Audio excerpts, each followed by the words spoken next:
after New Year's, and Alicia was talking about it there just in prayer, about looking back in the past, leaving everything behind, maybe that's not of God, letting go of things, but forgiveness and letting go of things will always be our biggest priority when we're looking at ourselves, right? So, but God is faithful. And I really want to dive into this message. It's called, and I don't think I gave the title to John. I forgot that too. I got my scriptures to him late. It's just been a week. I think the enemy was really fighting me on this message now that I put it all together. So we all know what God says about forgiveness. We all have to practice this on a daily basis. And we know what the Word says about forgiveness. But I really want us to go into this year because we have, Alicia spoke it perfectly. We have had a few years of some rough time. We've had some few years of some relationship failures maybe. We've had a few years of betrayal and hurt and loss. And it starts to wear on you. It really does. It starts to be a heavy load. And it's not a load that we're supposed to carry.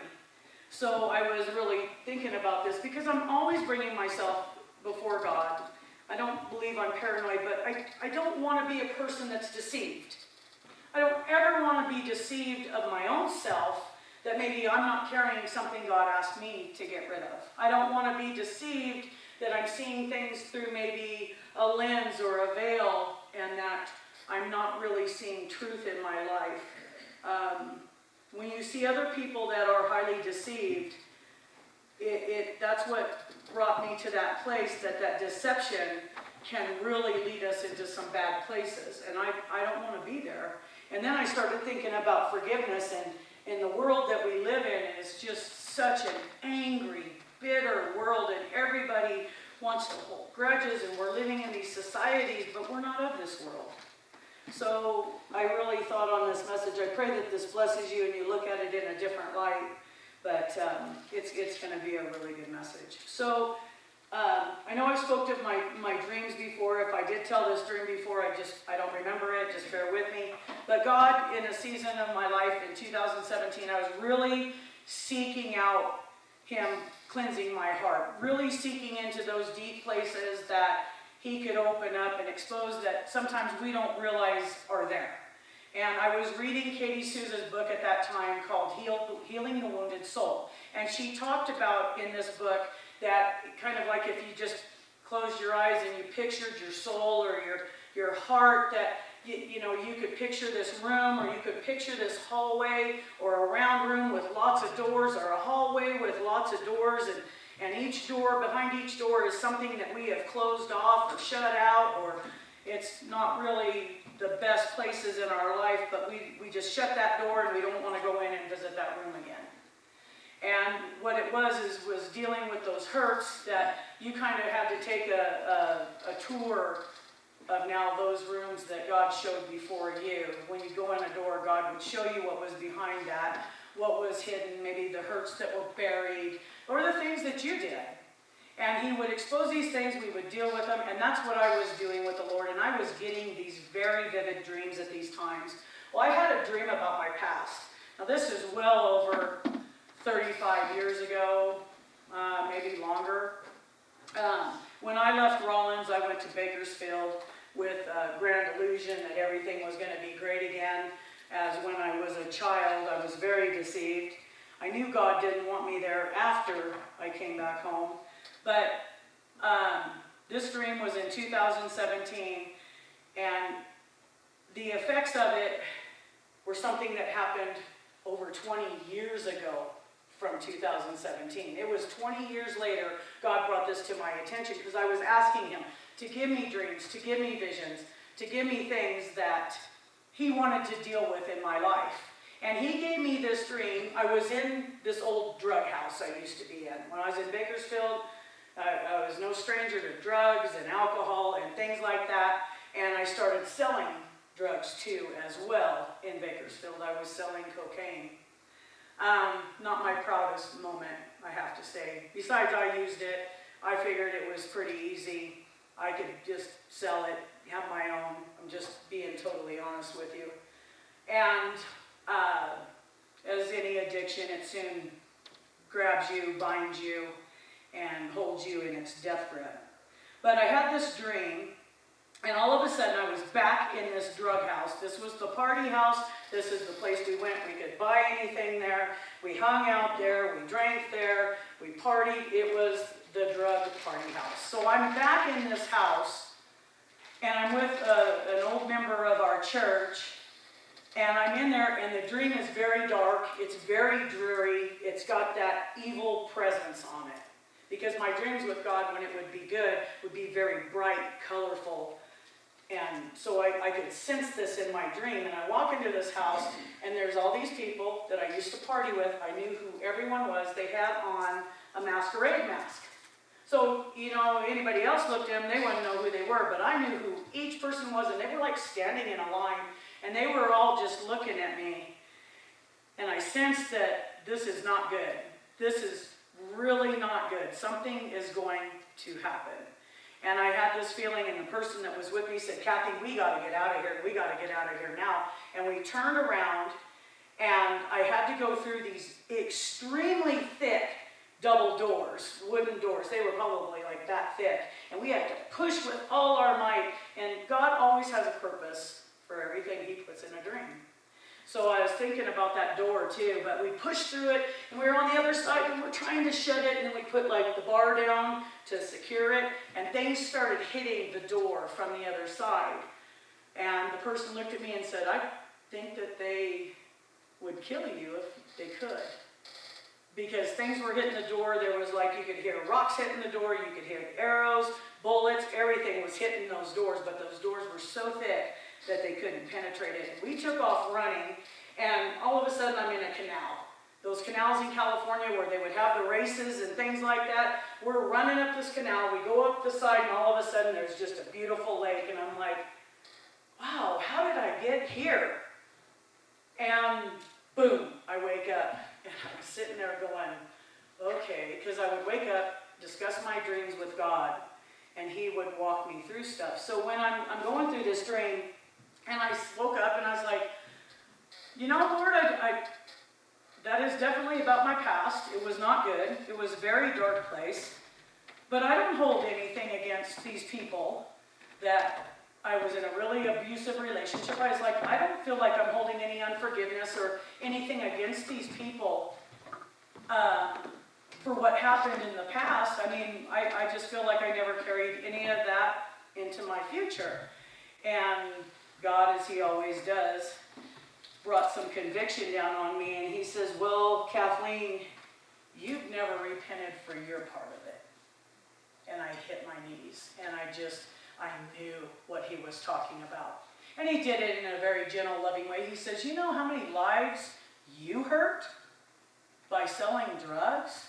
Do you know that you put your brother into a treatment facility because he had to go to treatment or he was going to lose a really good job as my middle brother?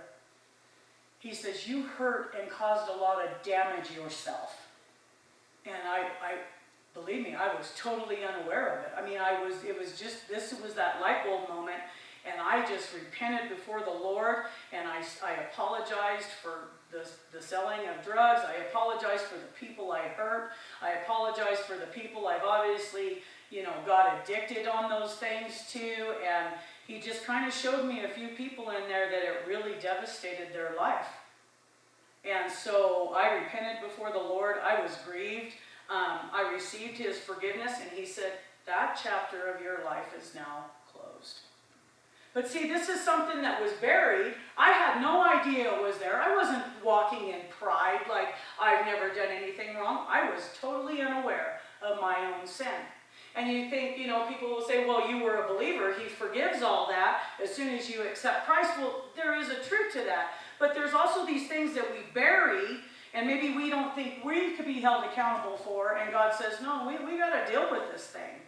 There's always something he's dealing with in our life.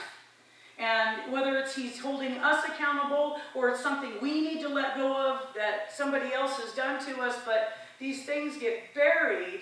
And then the weight of them start to become unbearable. And then you have your bag of rocks, right? So this bag of rocks here, I got it out of my pasture. It's probably this is like 50 pounds. There's a lot of rocks here. So I think about all these rocks, and I think, first thing I think of when I look at this bag of rocks, I think of the weight of sin in our lives. I think of the weight of sin on other people's lives that I truly love, and how they don't even know how bad they're getting pulled down by the weight of their own sin. And I'm going to mainly talk about forgiveness. And I'd like to think, and we all think, that we go before God, we've atoned and for all of our sins, the things that He's brought to our attention. But like I said, that dream was in 2017, and it was going more than 20 years back in the past that He was dealing with something inside of me.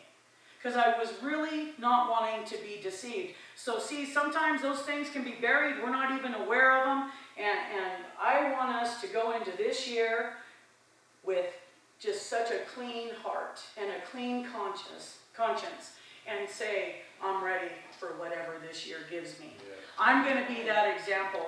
I'm going to show people how to get rid of the rocks in their life as well. So anyway, there's a story about a young lady that went on a mission trip.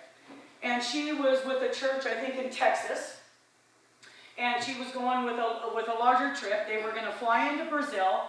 They were going to, after they got into Brazil, they were going to be on a houseboat for 7 to 8 days on the Amazon. They were stopping all along this route to get off and minister to different villages. This was their goal. This was like her first ministry trip. So anyway, there's a weight limit on the boat, and of course there's a weight limit on the plane. And before they get on the boat, they're reweighing everybody's bags, because you can't have somebody that's got a couple 100 pounds and this person has 100, because the boat can't handle that kind of weight. So they were trying to shuffle things around in each other's bags just for a few pounds here and there. And the pastor that was leading the trip said, this young lady, and I didn't have a plastic bag, she probably pulled out half this size. She pulled out a bag of rocks and she set him down. And he was like, okay, I'm really, really curious as to why you brought a bag of American rocks to Brazil. And you carried it in your luggage knowing that you could only bring 50 pounds for 8 days, and that's your personal. Why did you bring a bag of rocks on a boat that you had a weight limit with?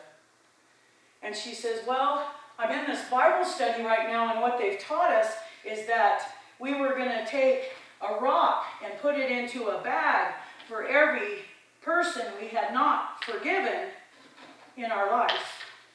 And we were to carry this bag around and the weight of it to remind us what unforgiveness does. And she says, and I'm not there yet. So I have to carry this bag everywhere I go. And he was like, oh, well, that's kind of cool. I mean, I understand that, but, you know, that's a lot of rocks. She carried it in her purse. She had it on her at all times. So just imagine you're taking this bag of unforgiveness or whatever it may be, and you're carrying it around, and it just really starts to wear you down. And it's a great example of the weight of the bitterness and the weight of unforgiveness and the weight of sin is on our life and on other people's lives, especially our unforgiveness. I'm going to kind of sit there for a minute. Or things that we still haven't released to God, just like I spoke about in that dream. Things we don't know we're carrying, deep hurt, anger, resentment, bitterness. And there's so much that I look back, when we look back on our lives, I know we can go all the way back to grade school. Maybe your parents got a divorce and it caused some deep hurt or bitterness in you. Maybe it was a fallout with a sibling. Maybe it was in school, you were a bully or you were bullied, or maybe it was an ex-boyfriend or an ex-girlfriend and things like that, or maybe it was the party house you used to party at in your early 20s and you didn't think it was quite that big of a deal. So I think it's thoughts that sometimes we suppress. We're looking back over our shoulder and we haven't really forgiven people like we say we have. So if I was to say, and this is kind of a stretch out there, if I mentioned to you that you could get revenge on a person that hurts you, somebody's going to come to mind. And usually that person that came to mind is probably the freshest hurt or, betrayal or whatever it may be. And I'm not giving you license to have vengeance or take out your wrath upon them, but sometimes when that person comes into our mind really fast, we have to really question whether we've truly forgiven them or not. And it's for our benefit. I really want to talk to you about this forgiveness thing. I think I'm going to show you some different ways around it today. Through it. So ways that anger that we shove down or unforgiveness damages our health is, first of all, it causes damage to your heart. It increases your risk of stroke. It weakens your immune system, increases anxiety and stress. It's linked to depression. Anger and all that causes damages to your lungs and your respiratory system. This comes from the Mayo Clinic. Causes you to be sick more than you're well. In short, it shortens your life.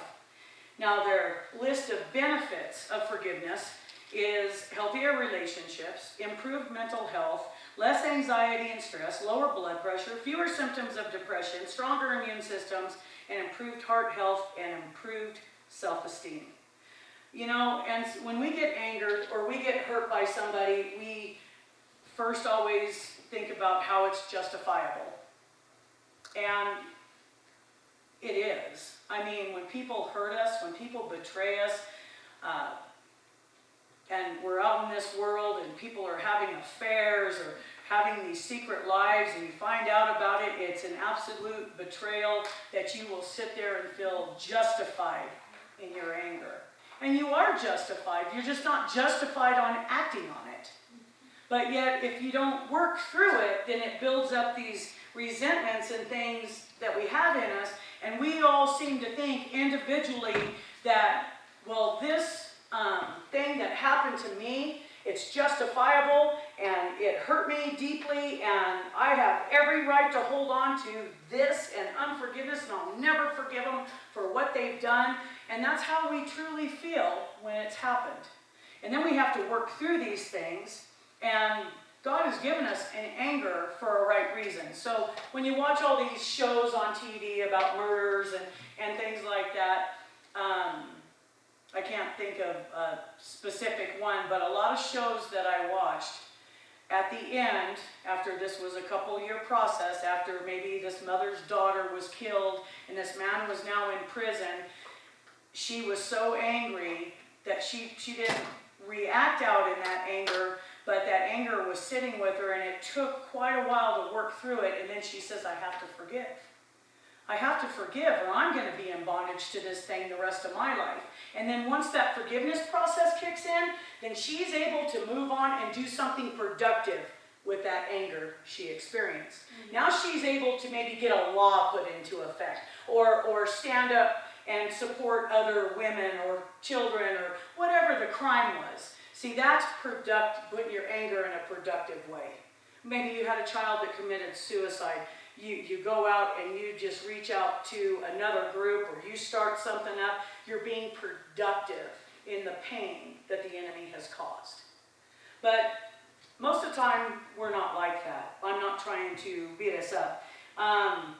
Most of the time when we get angry and we feel justified in hanging on to that anger is because we rehearse it.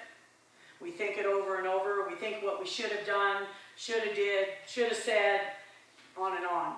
And it keeps it fresh inside of us, and the enemy doesn't want us to get rid of it.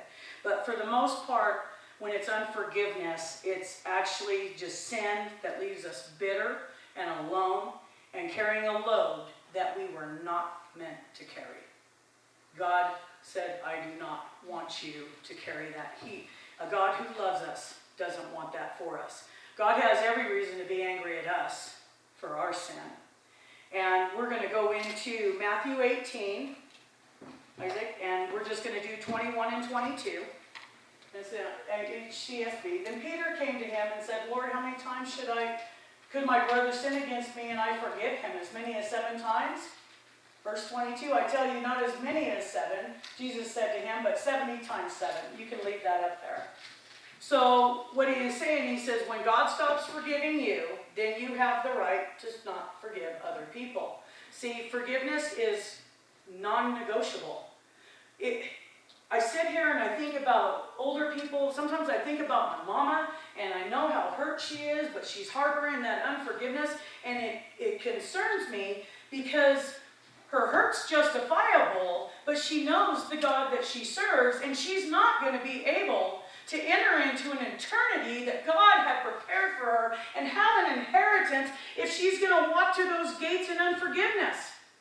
Because he says it in his word over and over again. If you do not forgive, my Father will not forgive you. If he's not going to forgive us, I don't know why we would think that we could have access to him in eternity. So it's just, I sat here and I thought about things, and I was thinking about myself. I was thinking about my family. I wasn't trying to put my mom on a spot. And I try to sit there and I tell her, and she's like, oh, I've forgiven. And I'm like, I can tell by your answer, that is not happening. I've forgiven him. I've let him go. And I'm like, it sounds like it. I've been there too. I've been there too. So when Jesus continues talking in Matthew 18, he starts to tell us what heaven is like. And I think sometimes we miss this. It's a parable about the kingdom of heaven. So we're going to continue on a few more verses. So verse 23 says, for this reason, the kingdom of heaven can be compared to a king who wanted to settle accounts with his slaves. Some versions say servants. So we know this story well. Go to the next verse. When he began to settle accounts, one who owed him 10,000 talents was brought before him. Since he had no way to pay it back, his master commanded that he, his wife, his children, and everything he had be sold to pay the debt. At this, the slave fell face down before him and said, be patient with me, and I will pay you everything. Then the master of that slave had compassion, released him, and forgave him the loan. So we know this story very well. And I'm going to break this up a little bit. So 10,000 talents, we know. 1 talent is equal to 75 pounds of gold. And in that time, 10,000 talents was 150,000 years of working for wages. It couldn't be paid back. It's an impossible debt. It equals today's money over $12 billion. The king is angry. He has a justifiable anger towards this servant, but the servant begs for mercy and he gets it.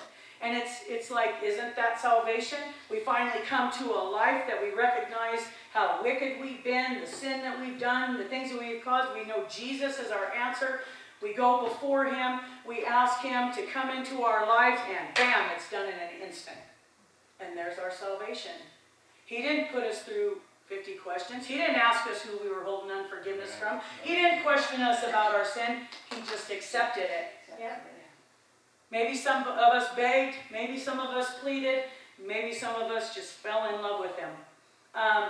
So I think about this, and every day the world's out there marching against God. They're doing their own thing, and we do this too. We do it our own way. We do it in our own time. And then we come to this place in his mercy where we know that we've had to ask him to forgive us. And God says he opens everything up for us. All of a sudden, this massive inheritance is now ours to partake in. This massive kingdom and all of eternity where there's not going to be any death and destruction is now open to us freely.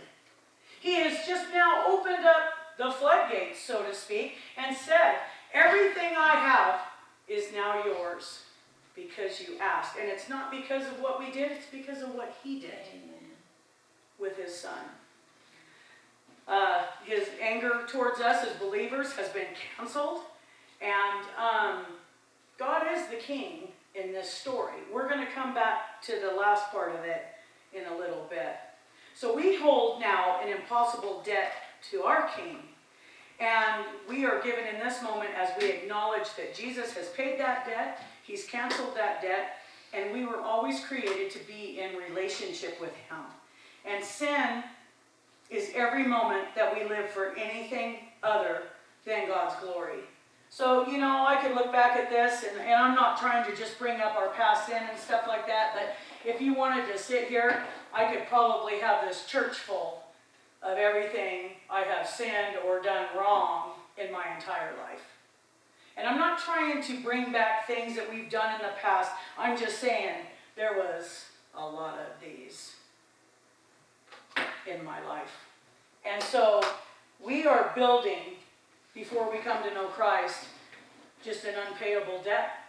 We keep putting more rocks in our bag, and we're carrying more and more weight until the weight of our sin finally just tears us down.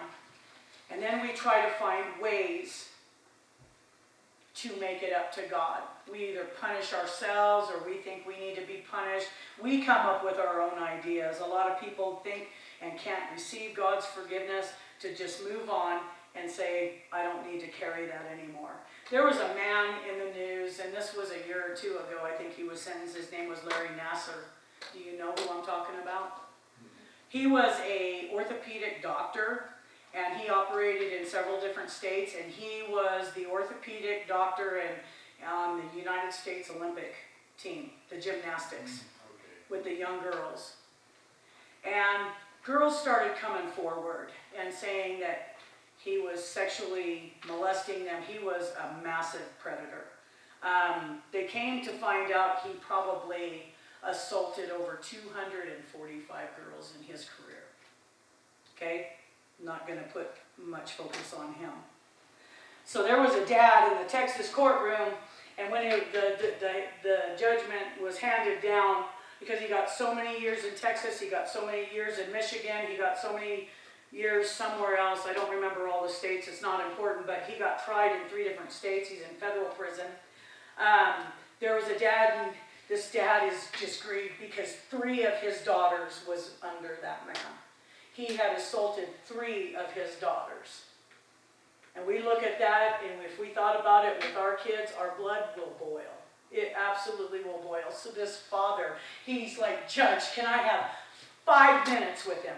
I just want 5 minutes with him. And the man is just crying. He's broken. He's like, I want a pound of flesh for what you did to my daughters, because you can never repay that. Judge says, no. He says, how about just 1 minute with him? I'll take 1 minute with this man. And the judge said no, and the dude went over and lunged at the man and grabbed him, and he was going to get his pound of flesh. Well, you have the people in the news, and I probably would have done it too, and anybody who's a parent probably would have done it, and said, oh man, that guy's a hero. Yeah, he should have been able to give him a little bit because, you know, what he did to his daughters. And I could not imagine the pain that man was feeling, but he was feeling like, this is something my daughters could never get back. No matter what happened, he'll never be able to repay the debt he now owes in the physical, right? And so we sit here and we think about this, and I probably would have done the same thing, but this is the thing, is that we cannot revel in taking vengeance into our own hands, or having that unforgiveness and that hatred bottling up inside of us. We have to find that healthy way, and the only way we can do it is we got to take it to the cross. We have to remember every time Jesus took one of those stripes, that was intended for us. And I started thinking about this because, man, we feel so justified in our anger, and we feel so justified in getting even because someone has taken something from us that can never be repaid or given back. So now we start holding a debt towards them that they'll never be able to repay to us, when we're the same way with God. We hold a debt to Him that we can never repay, but He doesn't hold it away from us, right? So this is how God looks at our sin, knowing that we can never repay for anything we have ever done. And we need to understand that every time we sin, As Christians, as believers, I'm not talking about the world, we sin against someone, and that someone is our holy God. We sin against him every time we sin. Every thought we have that doesn't line up with his word is a sin, and it's a sin against him. Everything we've done in private that we think nobody will see, he saw it. He sees everything. He knows everything that's going on in our life, and he still doesn't hold that stuff against us. He brings in correction. So when we understand that when we sin, whether it's in thought or deed or in outward action, that we are sinning against the highest office in the land, and that is God's kingdom. And it's before him that we sin and sin alone. David slept with Bathsheba, had her husband killed, and when he was approached about it and he really realized the weight of his sin, he told God, "Against you alone, O God, have I sinned." He caused a lot of hurt and pain. We don't hear about Uriah's family. We don't think about all that's happened. We just know mainly the basic story. But he caused a lot of hurt and pain, but he cried out to God and he said, alone, against you alone, I have sinned. And that's how we really need to start taking some things in our life, that these are very personal to God. And what you do really matters. It's kind of like trespassing. So, if you want to look out in the world, if somebody trespasses and walks across my property, I can go out there, give them a warning, hey, you're on my land. It might not have been intentional. But if you trespass in the White House or on the White House lawn, good chance you could get arrested or shot, or God only knows. So, and if you tell a lie to me, I'm probably going to be upset. But if you tell it in a courtroom before a judge, you're going to get charged with perjury. So, there's these different levels, the way that we look at sin. But when we look at it, we should always look at it in the extreme, the way that God sees us, because we sin against a holy God. Our sin is bigger than we can imagine, and it costs more than we can ever pay. But often we focus on who caused the sin in our life, what we think they should do for repayment. Have you ever sat there and said, you know what, they can come back in my life, but they owe me an apology. They don't owe you nothing. God's not, when you have that outlook, I remember I've said that in the past, and God said, you're never going to get it. I'll make sure they never apologize to you because you believe it's owed to you. When you release that into my hands, I'll work with it from there. But you may or may not ever get that apology. And it should be okay. Because he is going to deal with it. Good word. It is. This is such a good word. If you don't really think your sin's a big deal, then what we're saying in our hearts is that God wasted his payment. I remember the first time I watched Jesus Christ of Nazareth, the old movie, and I sat there and I bawled, and I was like, how can I rejoice in his torture? It took me a lot of years to start to think about how I can count it all joy for what he went through for me. It's just one of those places that until you come into relationship so strong with him that you understand the payment that he made on our behalf. And so God is that angry father that looked at each one of us and despised our sin, but not us, despised our sin. And what he did is he took the weight of this sin, he took all of this, and you can imagine, and he poured it on top of his son, and he dropped it, and he crushed him. And it says in Isaiah 53 that he was pleased to crush his son. Pleased to crush his son. Go to Isaiah 53:2, please.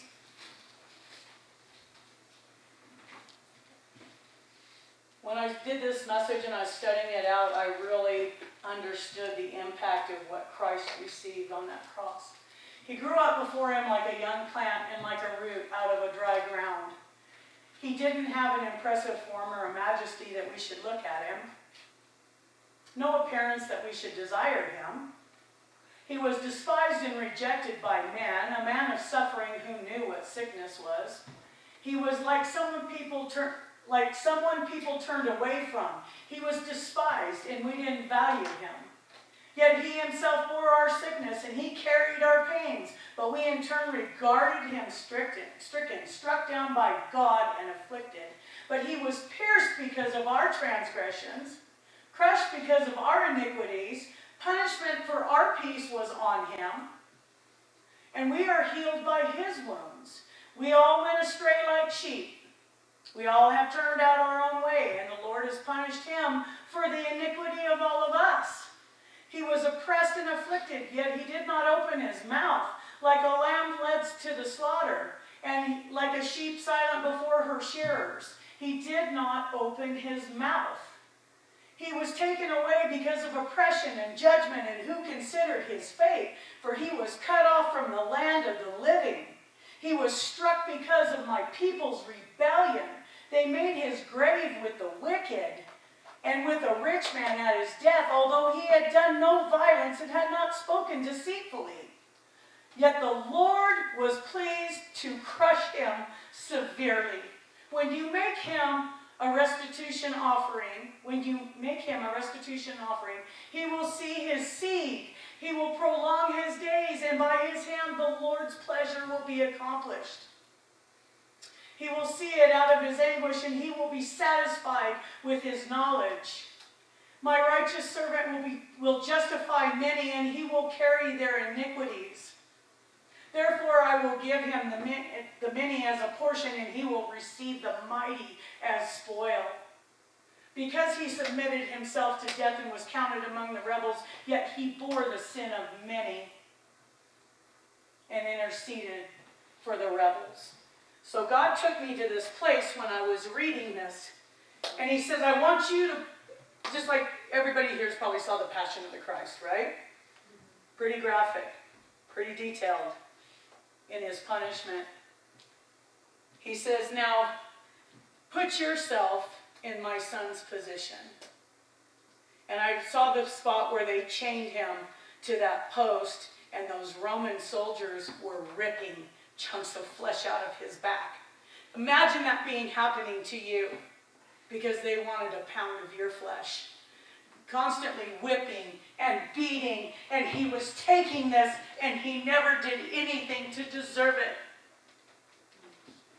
It hit me so differently.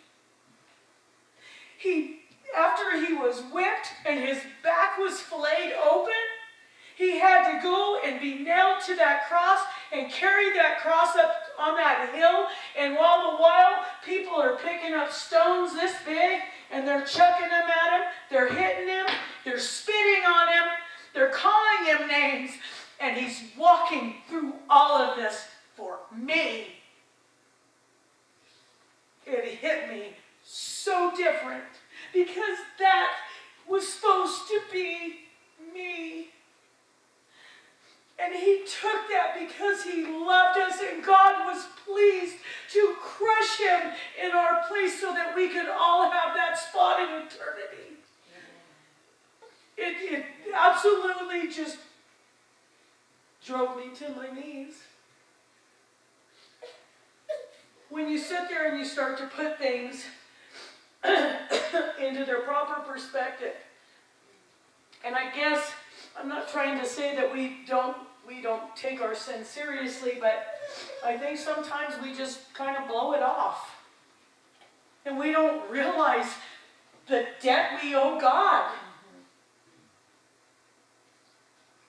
And I sat there, and I don't think that I could have kept my mouth shut. I don't think I would have made it up the hill with the cross on my back.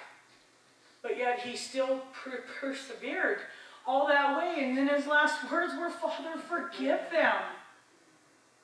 And we sit there, and a lot of people be, well, that's because that was Jesus, and there was no wrong in him. It's like, no.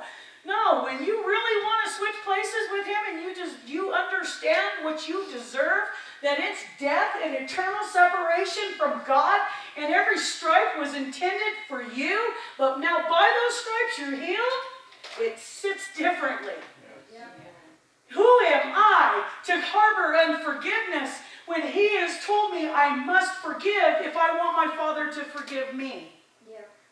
He's not saying your hurts aren't valid. He's not saying our pain is not justifiable. Yeah.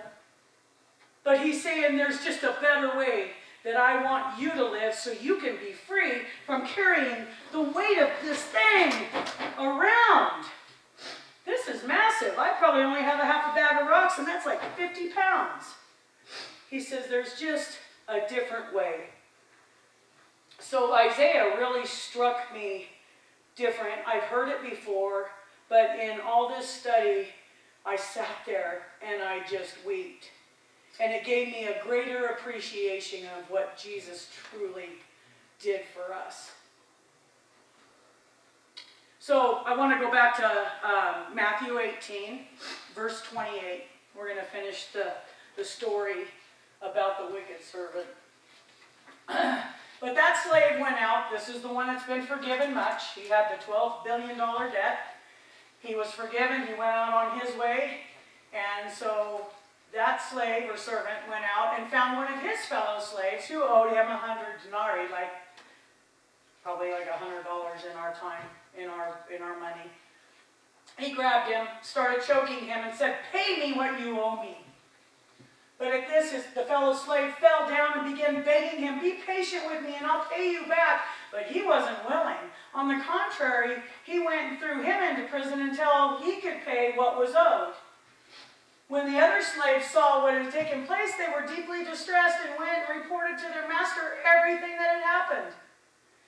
Then, after he had summoned them, his master said to him, "You wicked slave, I forgave you all that debt because you begged me. Shouldn't you have also had mercy on your fellow slave as I had mercy on you?" And his master got angry and handed him over to the jailers to be tortured until he could pay everything that was owed. He could never pay that back. That's a picture of hell. He was turned over to the dark, demonic hell for all of eternity. Because see, we're that wicked servant. We're the ones saying, "But it's different with me. The hurt that you caused me is different with me. I have a right to collect. Even though I was forgiven, I'm refusing to forgive." Yeah, come on. That's a true picture of America. Oh, We want forgiveness, but we don't want to offer it to anybody. And I'm not saying this lightly, because this is something that is so serious that we never put ourselves in these positions. So God's the king. He forgives the sin of the greatest sinner. The greatest sinner goes out, but he can't extend forgiveness either. So God is telling us in this passage that if you can't extend forgiveness like I have forgiven you, then I have no other way than to hand you over to darkness. So that's why I sit here and I think about unforgiveness, and it is not okay to harbor it. Mm-hmm. It is not okay to carry a grudge. It is not okay to carry this bag of unforgiveness and all these rocks when we want to throw them at everybody else for what they've done to us, but yet nobody can throw a stone at us. And it's just a hard thing to take. So then, I'm getting ready to wrap this up, but we're going to go back to the boat story on the Amazon. So this young lady, obviously, she still kind of had a bag of rocks, and she had carried it around for a while, and now she's got it on this missions trip, and God is doing something on this trip with her. And the pastor that led the trip said she went up on the top deck of the boat one day, and she was just crying, and she would grab a rock, and she threw it into the river, and she was like, "Forgiven!" Picked up another rock, looked at it, probably had a person's name on it that she had in her mind. She threw it. "Forgiven! Forgiven!" When she was done, her bag was empty, and she shook it like that, and she went to the pastor, and she says, "I want to be baptized in this river." And they stopped, and they baptized her in the Amazon River. After she dealt with all that unforgiveness and that bag of rocks she carried around for a long time. Like I said, sometimes there's things there that we don't realize are there. But I want us to go into this year with a clean conscience, no matter what has come upon us. We all have hurts and wounds and people that have betrayed us, and we've got bitterness, and I'm tired of it. I'm tired of carrying a load, God didn't want me to carry. I'm tired of feeling justified in my anger, and then my anger wears me out. I want to just give you a bit of advice, and maybe you already do this, but God spoke to me. I asked him, this was years ago, why do I just get so angry? He says, because you never go through a process of grieving. You know, why do I just go from when someone hurts me to, boom, level 10, anger, put up a wall, I'm done, that's it? And he says, because you never go through a process of trying to process and work through the pain with me. You think you have to do this alone. You will cry, you will mourn, you will grieve the loss of a friendship, a relationship, something that's happened. Maybe the person's not even alive anymore, or whatever it may be. But he says you need to go through this process with me, because in this process between the hurt and then where you become so angry that you hold unforgiveness, this is where the healing takes place before you get to this point. He says, so you need to start acknowledging, first of all, you were hurt by this. Then second of all, we'll work through this day by day. You'll lift that person up. You'll forgive them. You'll release them to God. And you've got to cancel their debt. Amen. We don't cancel their debt. Their debt towards us from hurt and pain is all the times that it stole our thoughts. It's all the times we rehearsed it over in our head. It's all the times that we lost sleep over it. Or maybe for a couple days couldn't even function because of the pain we went through. That is the debt that they took from us. That's time we will never get back. That space we rented out of our head. And he says, so in this process, Kathleen, you've just learned a protection mode that when someone hurts you, instant wall, instant anger, I'm done. But you're not done because you let them take space in your head for years. Yeah. He says, so if you will come to me and acknowledge your pain, then we can work through this together. And the part of really releasing it, the part of throwing that rock and saying, you know what, this one's a big one, forgiven. But when that happens, you also have to say the debt's been canceled. Yeah. You have to say that. You have to say that.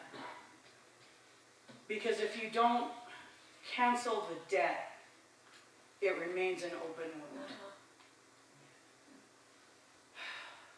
So we are going to do communion, and before we pass everything out, this is where God took me for communion. And it was funny because I was thinking about communion, and then Pastor suggested it, and I was like, man, I was on the same page. So I did, of course, go to, where am I at? 1 Corinthians. You don't have it, Isaac, it's okay, you don't need to put it up, but I want to share the part after communion. I want to go 1 Corinthians 11:27. So this is about self-examination. And I thought, what a perfect thing to mix in. This is the first day of a new year. I don't want to carry this into 2023.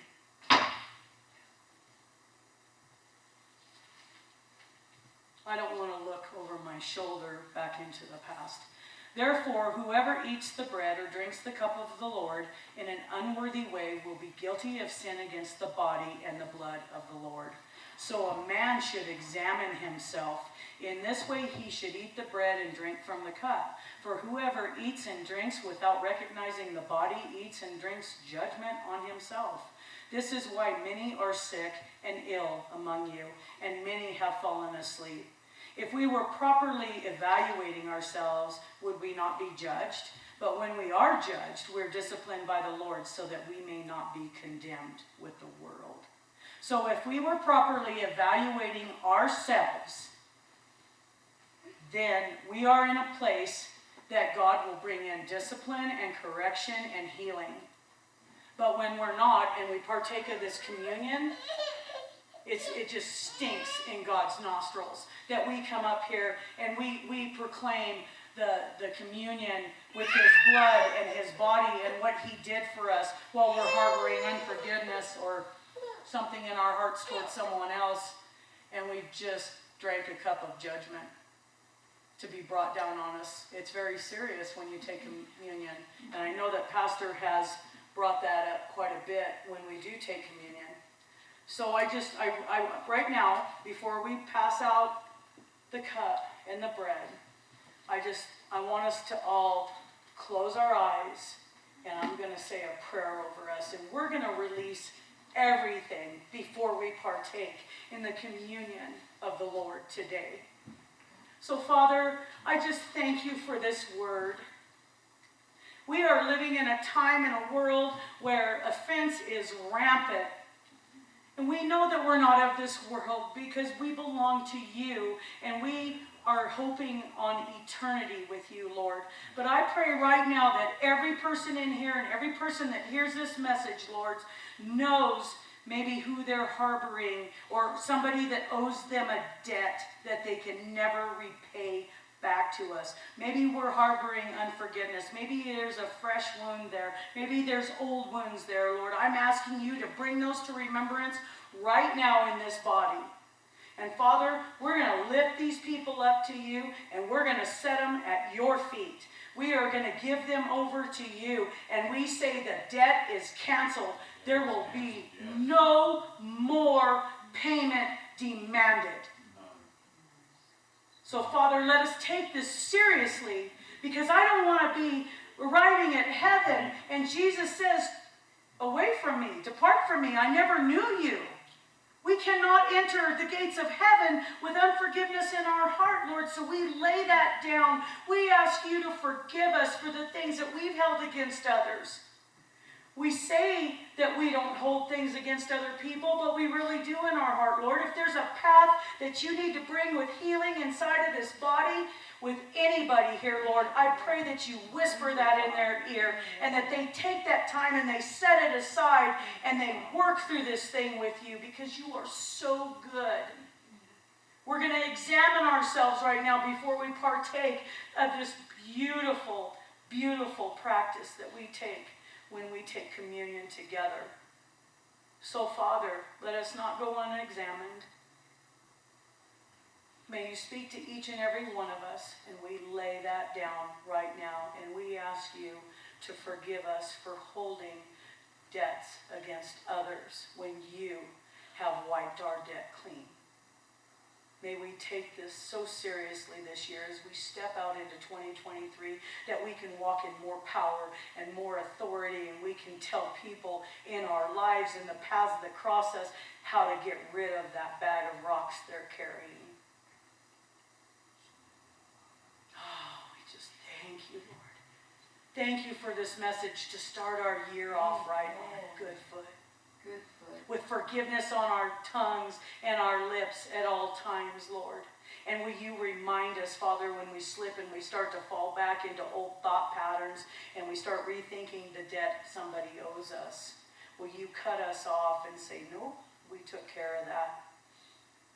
You are good about that. You are good about doing that. You know that we want to walk with a clean heart before you and in a righteous way, that we can stand before you and not have anything weighing us down, Lord, because you see it all. So, Father, before we take communion, I just want to thank you for this first day of 2023. And may we go out boldly into our work weeks, into the jail, into the prisons, into the honor farm, with your divine love upon us, that it flows on to everything and everyone we touch and see.